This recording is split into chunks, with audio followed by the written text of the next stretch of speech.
Voilà, comme vous me l'avez demandé, je fais une petite vidéo pour rappeler comment fonctionne la multiplication en calcul écrit. J'insiste sur le fait que la multiplication en calcul mental, moi, m'intéresse beaucoup plus dans le cours, hein, mais c'est toujours utile et intéressant de savoir faire une multiplication en calcul écrit. Alors, d'abord, je préfère expliquer que de montrer une méthode bêtement. 473 fois 258, c'est de la distributivité, hein, et donc on peut faire 473 fois 200 plus 473 fois 50 plus 473 fois 8. Et donc c'est un peu ce qu'on va faire dans le calcul écrit. On va commencer par 473 fois 8.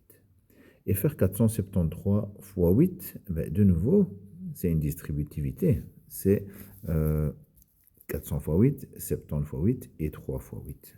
Eh bien, c'est pour ça qu'on va distribuer le 8. On va faire 8 fois 3 ici.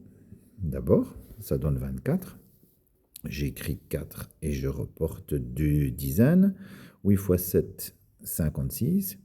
C'est pas 8 fois 7 normalement, hein, c'est 8 fois 70. On est dans les dizaines. Donc, on a 56 dizaines plus 2 dizaines, ça fait 58.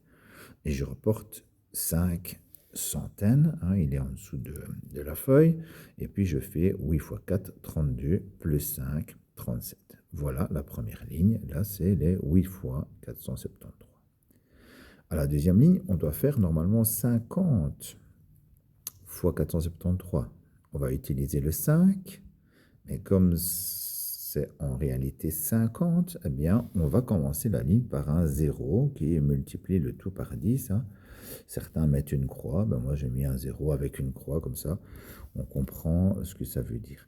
Et donc je fais 5 fois 3, 15, je reporte une dizaine sur le côté, je fais une deuxième colonne pour ne pas mélanger avec les autres.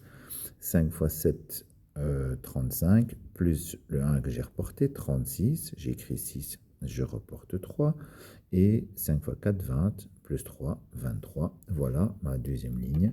Donc ça correspond à 50 fois 473.